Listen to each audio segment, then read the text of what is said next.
Hello बच्चों, कैसे हो? मज़े में? आज हम लोग स्टार्ट करने जा रहे हैं अपना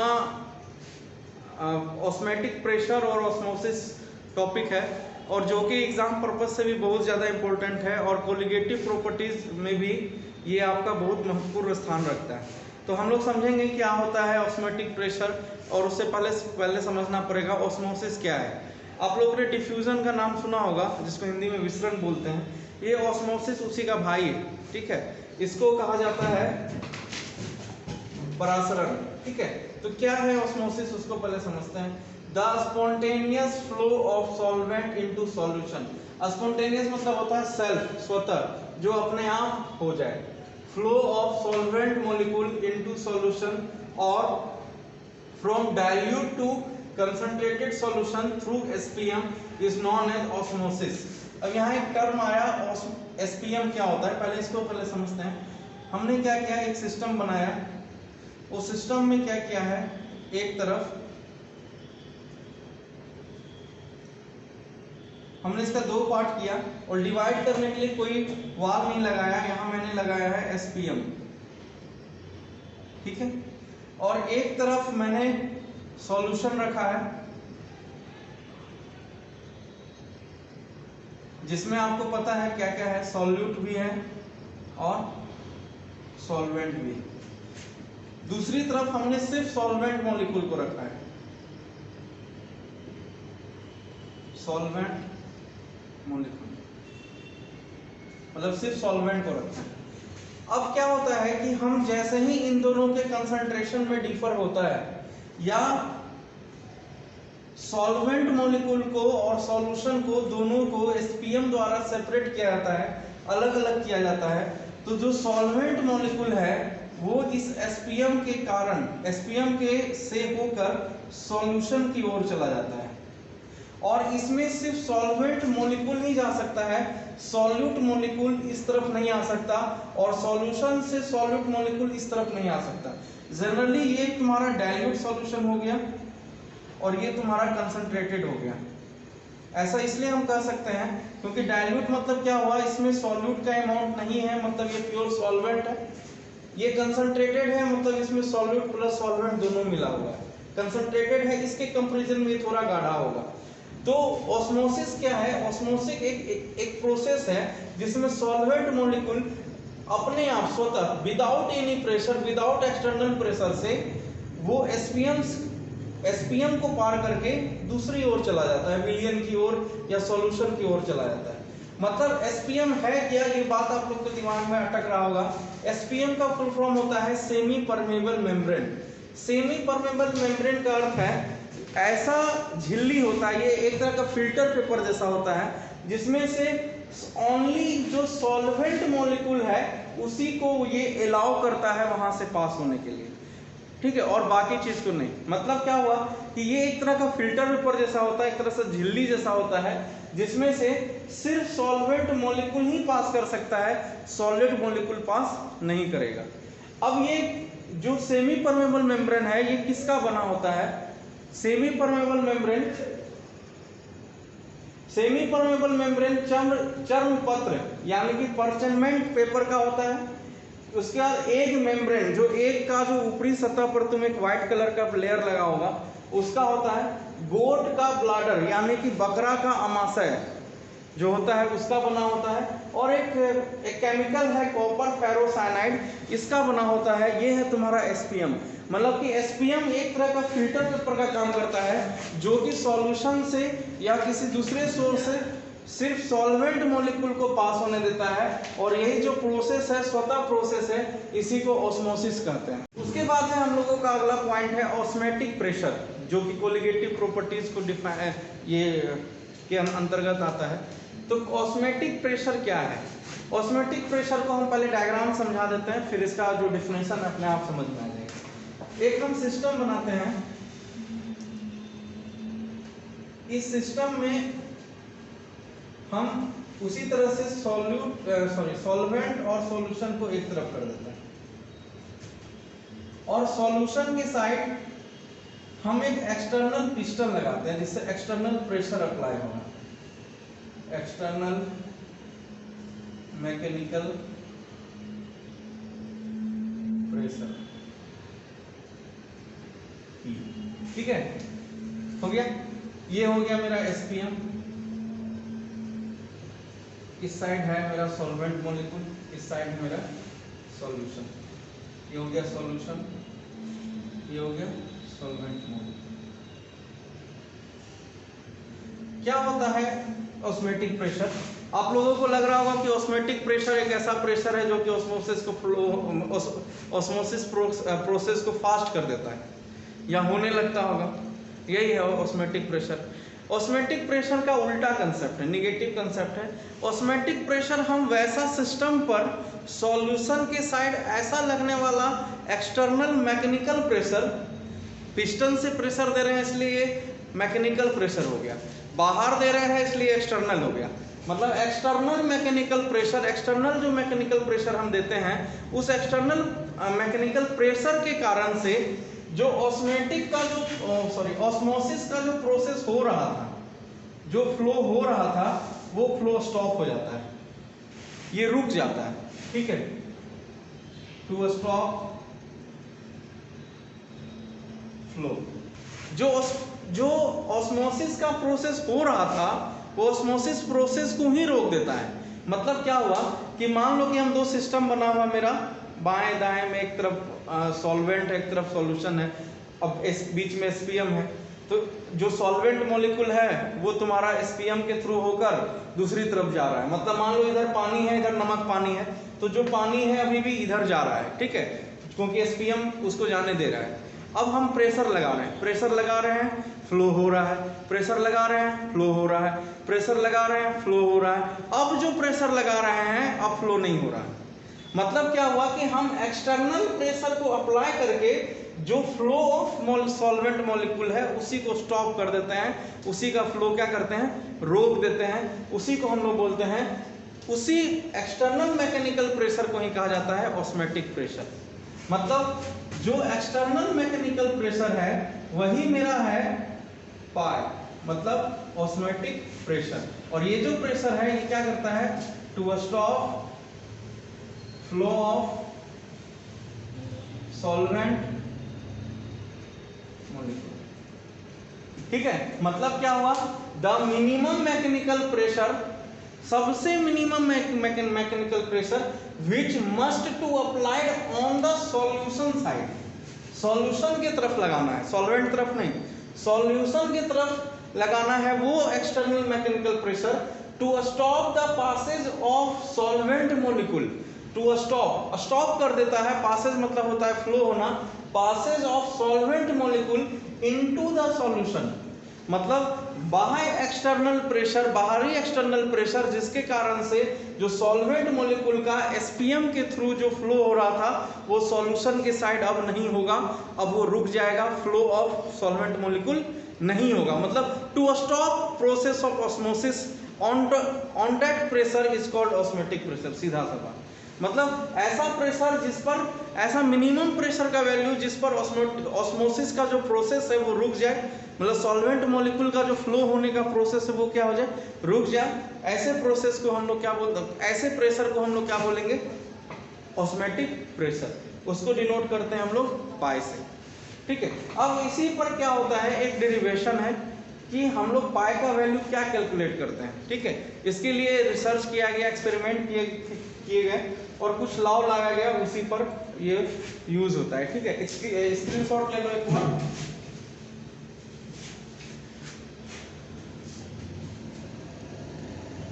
ठीक है, ले लिए। अब इसके आगे हम लोग बढ़ते हैं, इसका इक्वेशन कैसे निकलता है। तो इक्वेशन के लिए दो महत्वपूर्ण साइंटिस्ट थे, एक थे, मतलब इस पूरे ऑस्मोटिक प्रेशर का जो एनालिसिस है वो बहुत सारे साइंटिस्ट ने किया है, लेकिन जो मैकेनिकल प्रेशर इक्वल टू जो ऑस्मोटिक प्रेशर का कंसेप्ट है वो वान हाफ के द्वारा लाया गया था, ठीक है। इसमें हर्टले ब्रेकले भी है, ठीक है। तो कैसे निकालते हैं इक्वेशन, एक्सप्रेशन ऑफ पाई यानी कि ऑस्मोटिक प्रेशर कैसे निकालेंगे, ठीक है। According to experiment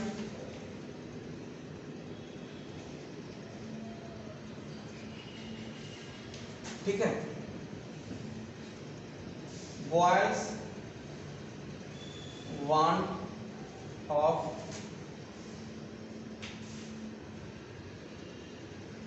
equation is pi directly proportional to 1/v। इसको एक इक्वेशन मान लो। And Charles want of equation is pi directly proportional to t। ये सेकेंड इक्वेशन मान लेते हैं। फ्रॉम इक्वेशन 1 एंड 2, दोनों इक्वेशन से pi directly proportional to 1/v and pi directly proportional to t मिला दो, पाई t/v। ठीक है, अब इसी को हम लोग लिख देंगे कि pi equal to RT/v, where R क्या है, गैस कांस्टेंट, इसका वैल्यू होता है 8.314। ठीक है, इसको हम लोग लिख सकते हैं pi v equal to RT। ठीक है, pi v equal to RT for n mole solute dissolve in solution। अगर n मोल solute डिजोल्व हो तो हो जाएगा pi v equal to nRT। ठीक है, ये मेरा एक इक्वेशन आया और यही मेरा फाइनल इक्वेशन है। ठीक है, मतलब कि पाई v बराबर क्या हो गया, nRT। अब हम लोग इसको रीअरेंज करेंगे। जब हम लोग इसको रीअरेंज करते हैं तो आप लोगों को पहले पढ़ा चुके हैं कि कंसंट्रेशन का जो टर्म है उसमें बहुत सारा फॉर्म है, जैसे मोलरिटी है, नॉर्मलिटी है, मोल फ्रैक्शन है। तो जो हम लोग अगर मोल बाय वॉल्यूम टर्म को अगर हम यूज करते हैं, यानी कि n/v टर्म को यूज करते हैं, तो ये डिनोट करता है मोलरिटी को, यानी कि कंसंट्रेशन को, और कंसंट्रेशन को हम लोग लिखेंगे C। ठीक है, कंसंट्रेशन को क्या लिखेंगे, C। इसीलिए पाई v बराबर क्या हो गया, nRT। तो पाई बराबर क्या हो जाएगा, n/v/RT। तो पाई बराबर हो जाएगा CRT। ये एक इक्वेशन। ठीक है, जहां पर n/v किसको डिनोट कर रहा है, कंसंट्रेशन, यानी कि मोलरिटी को।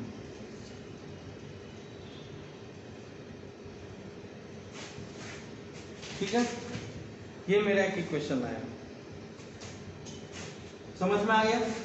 यहाँ हो गया pi directly proportional to 1/v, यहाँ हो गया pi directly proportional to t, दोनों इक्वेशन को मिला दिए, हो गया pi equal to t/v। Constant sign हटा दिए, हो गया pi equal to RT/v। Pi v equal to RT, pi v बराबर अगर n मोल सॉल्यूट के लिए है तो nRT हो गया। यहाँ से हम लोग v को एक साइड ले आए तो हो जाएगा पाई v बराबर nRT इक्वल टू क्या हो जाएगा, पाई बराबर n/v/RT। n/v हो गया कंसंट्रेशन, यानी कि C।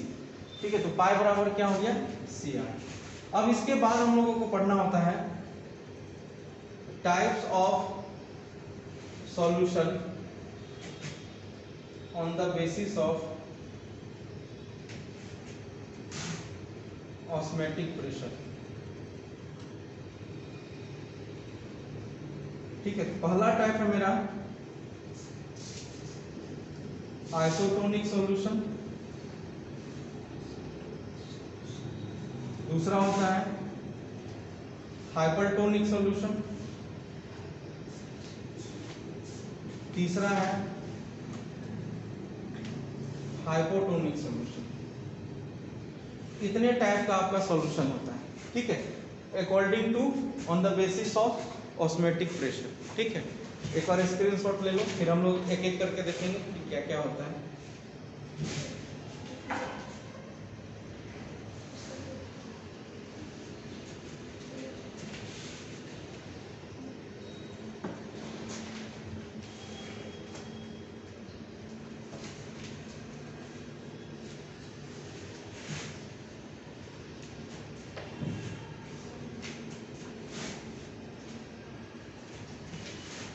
चलिए इसके बाद आते हैं हम लोग सबसे पहला है आइसोटोनिक सॉल्यूशन। हम क्या करते हैं, दो सिस्टम बनाते हैं।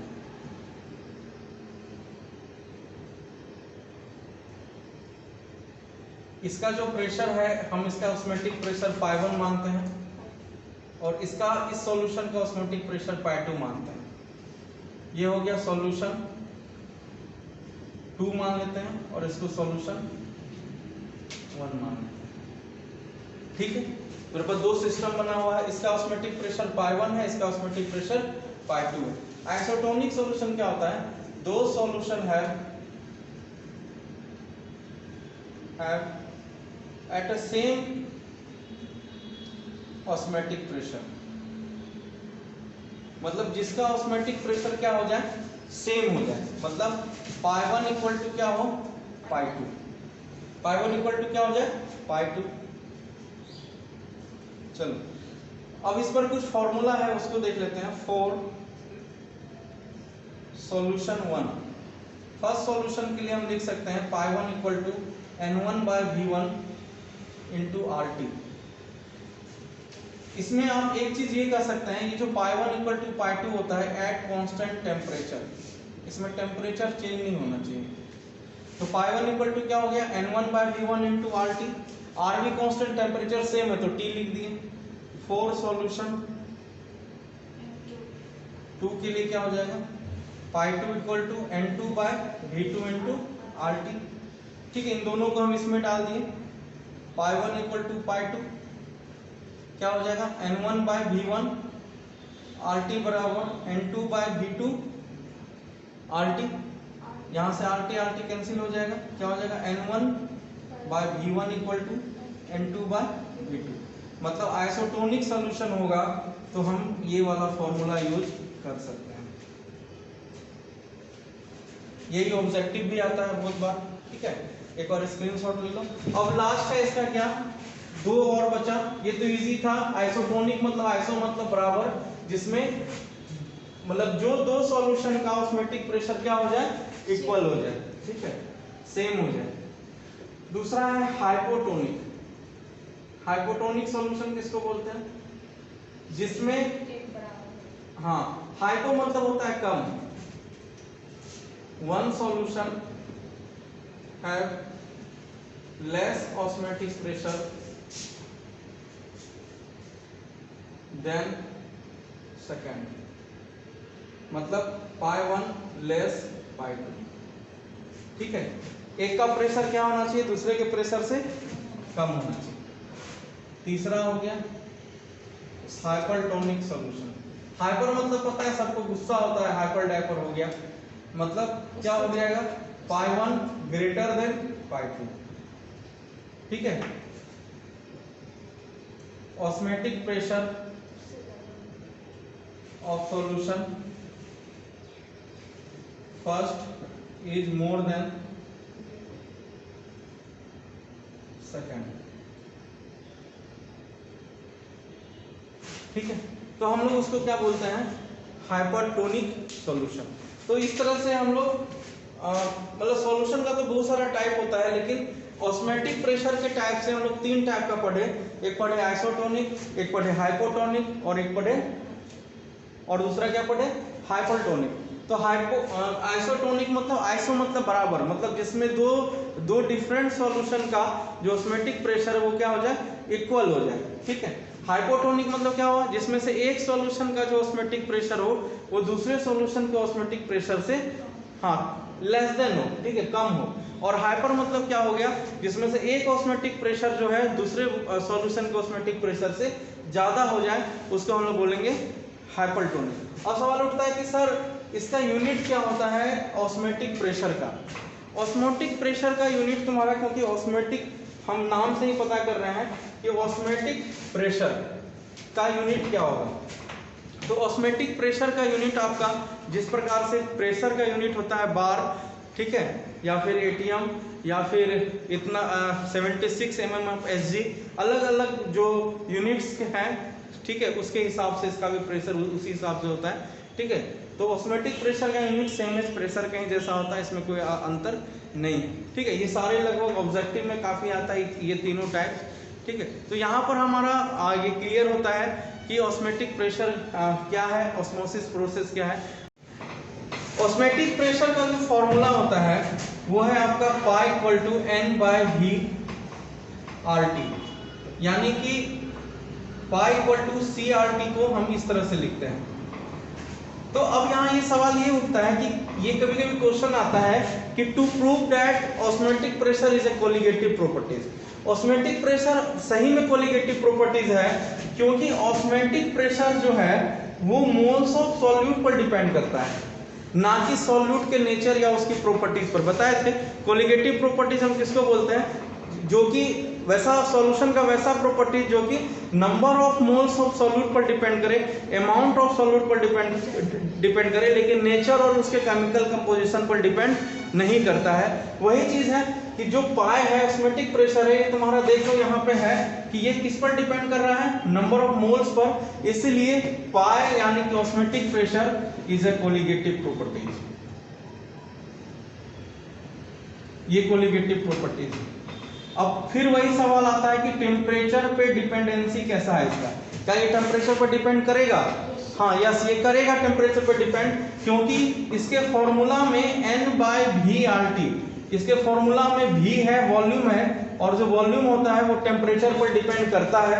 वैसे ही पाई से डायरेक्ट रिलेशन भी है टेम्परेचर का, ठीक है। पाई से डायरेक्ट अगर हम मोल, वॉल्यूम और आर को कांस्टेंट मान लें तो pi directly proportional to T हो जाता है according to Charles van't Hoff factor से, ठीक है।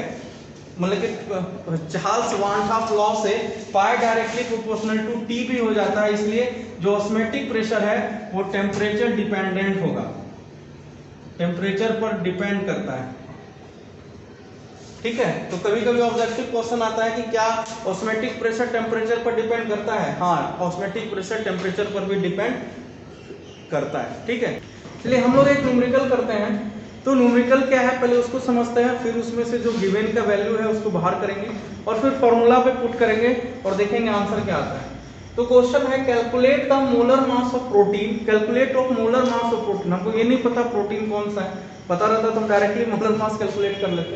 इन 1.26 gram protein added in 200 cm³ aqua solution, मतलब कि कोई एक्वा सॉल्यूशन है मेरा, इस एक्वा सॉल्यूशन का वॉल्यूम दिया हुआ है 200 cm³, ठीक है। अब इस एक्वा सॉल्यूशन के में 1.26 ग्राम आपका प्रोटीन मिला हुआ है, ठीक है। और ये 300 केल्विन पर इसका ऑस्मोटिक प्रेशर यानी कि पाई का वैल्यू भी हमको पता है 2.5 × 10⁻³ बार, ठीक है।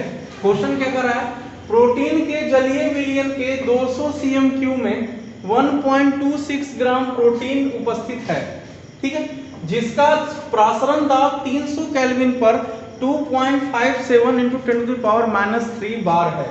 प्रोटीन का मोलर द्रव्यमान क्या होगा? अब हमको देखना है कि यहाँ दिया हुआ क्या क्या है, गिवन क्या क्या है, क्या क्या दिया गया है। तो सबसे पहले तो हम देख लेते हैं वॉल्यूम दिया गया है, वॉल्यूम है 200 cm³। इसको तो सबसे पहले लीटर में कन्वर्ट करना पड़ेगा हमको, क्योंकि आर का मान हमको गैस कांस्टेंट का वैल्यू लीटर में है, इसलिए पहले तो हमको इसको लीटर में देना पड़ेगा। ये वैल्यू दिया हुआ है तुमको क्वेश्चन में ही, तो कैसे करेंगे, तो चूंकि 1000 cm³ बराबर होता है 1 लीटर, ठीक है। तो एक के लिए कितना हो जाएगा 1/1000 cm³ सॉरी लीटर, इसलिए 200 cm³ के लिए कितना हो जाएगा 1/1000 × 200 आ जाएगा 0.2 लीटर। तो हमको वैल्यू पता चल गया 0.2 लीटर है। चलो बहुत बढ़िया, अब आगे बढ़ते हैं। मेरा वॉल्यूम निकल गया, ठीक है, यही मेरा वॉल्यूम है V, ठीक है। सॉल्यूशन यानी कि विलयन का वैल्यू हमको वॉल्यूम पता चल गया, आयतन हमको पता चल गया। V मतलब आयतन, जिसको तुम लोग इंग्लिश में वॉल्यूम कहते हैं। चलो आगे बढ़ते हैं। हमको प्रोटीन यहाँ पे तुम्हारा विलय है, सॉल्यूट है, ठीक है। तो तुमको लिख देता हूं मैं, सॉल्यूट कौन है यहाँ पे, प्रोटीन, ये जो प्रोटीन है इसका तुमको W दिया हुआ है, ठीक है। W कितना दिया हुआ है? 1.26 ग्राम। चलो बहुत बढ़िया, आगे बढ़ते हैं। प्रसरण दाब दिया हुआ है, यानी कि पाई का वैल्यू दिया हुआ है 2.57 इंटू 10⁻³ बार। चलो बहुत बढ़िया। अब निकालना है मोलर मास क्या होगा। तो सबसे पहले तो पाई का फॉर्मूला क्या होता है हम लोग उसको देख लेते हैं। पाई बराबर होता है CRT। अगर C को लिखते हैं हम लोग N/VRT, N को हम लोग लिखते हैं W/M, तो हो जाएगा V into M into R into T, ठीक है। क्योंकि N बराबर लिख देता हूं क्या होता है W/M। हमको निकालना है यह पाई, हमको निकालना है प्रोटीन का मोलर द्रव्यमान, यानी कि calculate the molar mass of protein. Protein क्या है यहाँ? सॉल्यूट है, मतलब हमको क्या निकालना है? W निकालना है। तो W बराबर फॉर्मूला क्या आ जाएगा बन के, ठीक है। W बराबर क्या आ जाएगा formula? Pi into V into M by R into T। ये मेरा एक फॉर्मूला आ जाएगा, ठीक है। अब इसमें जो जो वैल्यू दिया हुआ है हम लोग पुट कर देते हैं। एक मिनट, सॉरी, हमको मोलर मास निकालना है, M निकालना है। तो M बराबर होगा आपका W into R into T by pi into V, ठीक है। हमको W नहीं निकालना है, मोलर मास निकालना है, ठीक है। मोलर मास एक्चुअली हम लोग मोलर मास को M से डिनोट कर रहे हैं, ठीक है। तो हमको जो जो वैल्यू दिया हुआ है हम लोग यहाँ पुट करेंगे। M किसका है? ये प्रोटीन का। बराबर क्या हो जाएगा? W कितना दिया हुआ है? 1.26 मल्टीप्लाई R कितना है? 0.083 ऊपर, टेम्परेचर है 300 केल्विन, केल्विन में दिया हुआ ही है। पाई का वैल्यू है 2.57 इंटू 10⁻³ इंटू वॉल्यूम दिया हुआ है तुम्हारा, जो हम लोग अब निकाल चुके हैं 2.02 लीटर,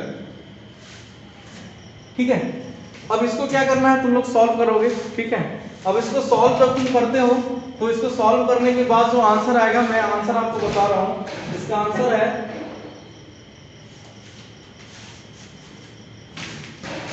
61022 ग्राम पर मोल। आपका ये आंसर चेंज भी हो सकता है, क्योंकि ये मैंने डायरेक्ट बुक से देखकर लिखा है, ठीक है। तो आप इसमें 6 मल्टीप्लाई 1 पॉइंट ऐसा करके 10⁻⁻ ऐसा करके भी आंसर आ सकता है, कोई प्रॉब्लम नहीं है। ये अपने हिसाब से आप कैलकुलेशन कर लीजिएगा। आप लोग कैलकुलेशन मैथमेटिशियन है, आप लोग महारत हासिल है उन लोगों में, ठीक है। तो जो भी है, तो मोलर मास हम लोग कैसे कैलकुलेट किए, जो हम लोगों का मेन कंसेप्ट उस पर आते हैं। हम लोगों को पाई का फॉर्मूला पता है, पाई बराबर CRT। C बराबर हम लोग लिखते हैं कंसंट्रेशन को N/V, ठीक है। N/V हो गया RT, N का वैल्यू होता है W/M, यहाँ लिख दिए W/M, ठीक है। इसको W into R into T by V into M कर लिए, ठीक है। यहाँ से M को बाहर निकाल लिए, आ गया WRT by pi into V, ठीक है। चलिए, अब यहाँ पे 200 CMQ है, तो 1000 CMQ बराबर होता है 1 लीटर। तो एक, ठीक है, एक में कितना होगा? 1/1000। 200 CMQ कितने के बराबर हो जाएगा? 0.2 लीटर के बराबर। प्रोटीन का हमको मास दिया, भार दिया हुआ है, वेट दिया हुआ है 1.26 ग्राम, ठीक है। हमको वॉल्यूम दिया हुआ है, वो हमने चेंज कर लिया। पाई का वैल्यू भी दिया हुआ है, जो कि जिसको पाई इक्वल टू यहाँ क्या है? ऑस्मोटिक प्रेशर, ठीक है, प्रासरणी दाब। बस उस सारे वैल्यू को इस पे पुट करना है और आपको आंसर दे देना है,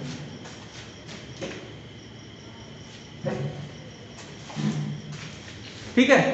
तो ये आपका टॉपिक यहाँ खत्म होता है। तो इसके बाद जो भी हम लोग नया टॉपिक पढ़ेंगे, एक इसमें बहुत अच्छा फेमस क्वेश्चन है, रिवर्स ऑस्मोसिस क्या होता है। तो हम लोग रिवर्स ऑस्मोसिस देखेंगे, और उसके बाद एबनॉर्मल कोलिगेटिव प्रॉपर्टीज है, शायद इसके बाद लास्ट लेक्चर ही हो और ये चैप्टर खत्म हो जाएगा। Thank you very much. जिसको स्क्रीनशॉट लेना है ले लें।